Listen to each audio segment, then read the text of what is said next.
Hi friends, welcome to my new blog. আজকে ব্লগটা ভীষণ স্পেশাল, কারণ আজকে হলো মহালয়া। মা দুর্গার আগমনী। তো এই যে আমি রেডি হয়ে গেছি, এই ড্রেসটা পরে আলাইছি, সকাল বাজে 6:30। আর আমি উঠি পটার পট রেডি হয়ে গেছি। কালকে রাতে আমি স্নান করে একদম ফ্রেশ হয়ে ঘুমাইছিলাম। আর এইদিকে আমার ছেলেও ভিতরে রেডি হইতেছে, ঘরের হের বাবাও রেডি হইতেছে। আমি তো আয়া পড়ছি বাইরে একটু ভিডিও করুম, ছবি তুলুম এর জন্যে। তো চলেন এখন বাইরেই, হের বাবা আর ছেলে রেডি হইয়া গাড়িতে উঠে গেছে বাইকে।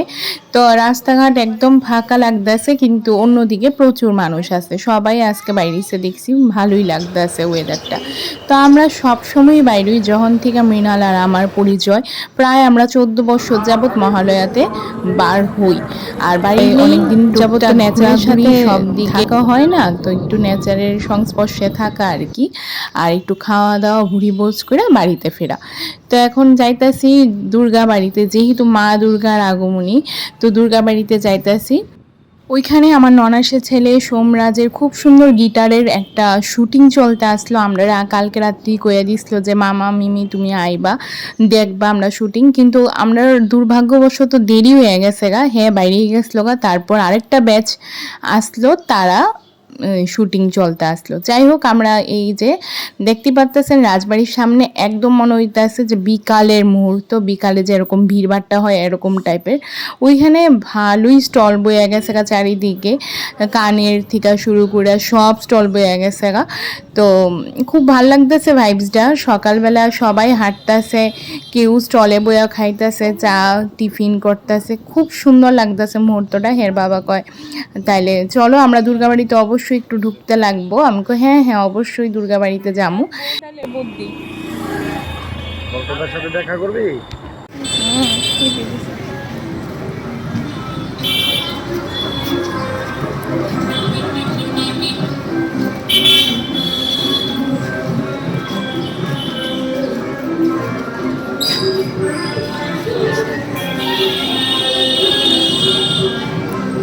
চলো জুতো খুলো।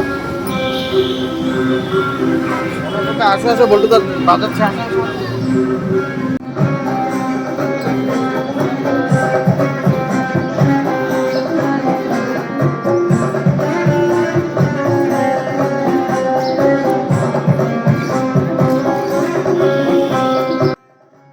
জাস্ট ওয়াও, তারা এত সুন্দরভাবে এটা শুটিং করতে আসলো, মনে হইতে আসলো একদম তারা বাজাইতেছে বইয়া। দুর্গাবাড়িতে দেখেন ভাইবটাই অন্যরকম। আমরা সবাই জানি, আমরা ত্রিপুরা রাজ্যে দুর্গাবাড়িতে শুধু দুর্গা পূজা, বাসন্তী পূজা আর জগদ্ধাত্রী পূজাতে এখানে দরজা খোলা হয়, মায়ের দুয়ার খোলা হয়, এখানে পূজা হয়।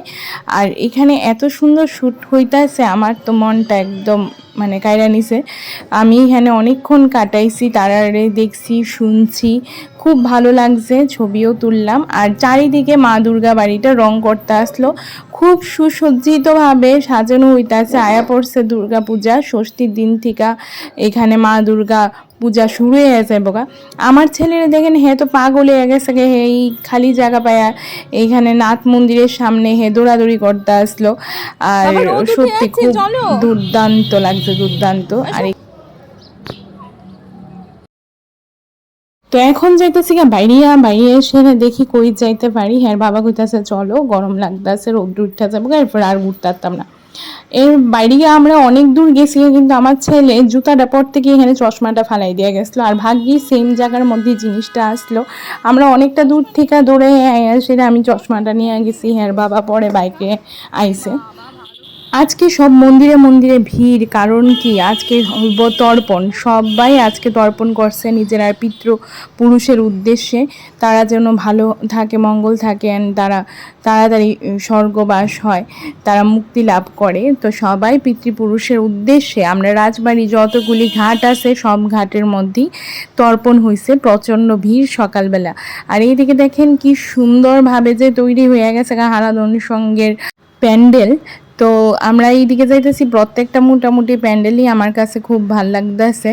এখন শুধু হইব ঘোরাঘুরি আর ঘোরাঘুরি, এই দিক থেকে ওই দিক, ওই দিক থেকে এই দিক, খালি আমরা ঘুরুমি ঘুরুম। এখন প্রগতি রোড আছি, রামনগর দুর্গাচুমনির দিকে যাইতেছি। আর এই হলো মেহের কালীবাড়ি। মেহের কালীবাড়িও খুব সুন্দর পূজা হয়, আমরা সবাই জানি। আর প্রগতি রোডে এখানে এখানে প্যান্ডেলও হয়েছে, আর এখানে কত বড় নাগের দোলা আনছে, কি মজা হইব। আমার ছেলে তো কইতাছে নাগের দোলা দেখানোর সময় আইব, চড়বো। হে, আর এই হলো সুখ শান্তি মিষ্টান্ন ভান্ডার। আমরা নস্টালজিয়া ব্যাপার এইখানেই আছে, কারণ কি আমরা সব সময় সুখ শান্তি মিষ্টান্ন ভান্ডারে গুইরা টুইরায় আসিরা আমরা টিফিন খাই সব বছর। কিন্তু এবার আমরা উল্টা দিকে রওনা দিছি, এই বছরই আমরা মিস হয়ে গেল সুখ শান্তি মিষ্টান্ন ভান্ডার থেকে খাওয়া। হের বাবা কইতাছে চলো আর একটু ঘুরাই, আমিও কই হ্যাঁ চলো, মাত্র বাড়িয়েছি। তো ঘুরতে ঘুরতে বরজোলা দিয়া সেরা যাইতাছি গা। বরজোলা এখানে রাস্তাঘাট এত সুন্দর লাগতেছে, সবাই পরিষ্কার পরিচ্ছন্ন করতেছে। তো এই হলো বরজোলা কালী মন্দির। একদিকে জায়গায় এয়ারপোর্ট রোড, আরেকদিকে আগরতলা শহর, আরেকদিকে বরজোলা হইয়া আপনার আগরতলাতে দুই দিকে দুইটা রাস্তা আছে, আমরা সবাই জানি। তো এখন আমরা এই স্কুলের সামনে আয়া পড়লাম। এই দিঘির মধ্যে তর্পণ চলতেছে, স্কুলটার নাম কি আছে কন্ত আমি ভুললেই গেছি দেখেন কইতে কইতে। আর এখানে গান্ধী জয়ন্তীর লিগে খুব সুন্দর প্রোগ্রাম হইতে আসলো, সবাই এত গান টান গাইতেছে, খুব ভাল লাগছে।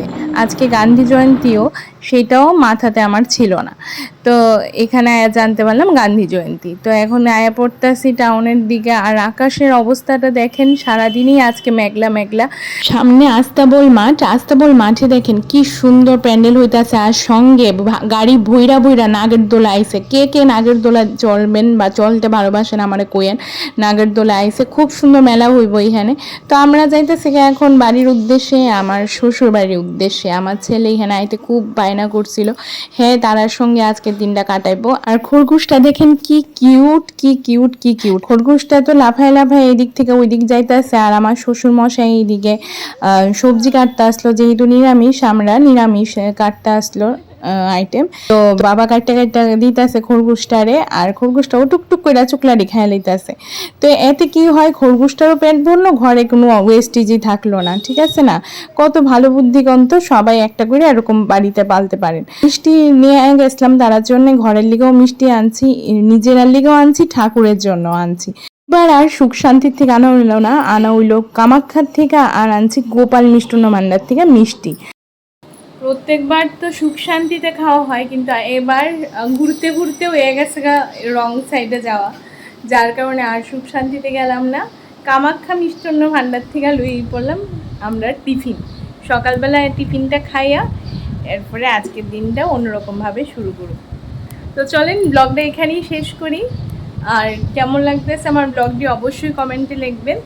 আশা করি আপনারাও আজকে খুব মজা করছেন, খুব ভালো আছেন যার যার বাড়িতে, বা সবাই পরিবার নিয়ে। আবারও দেখা হইব কোনো একটা ব্লগে, ততক্ষণে টাটা।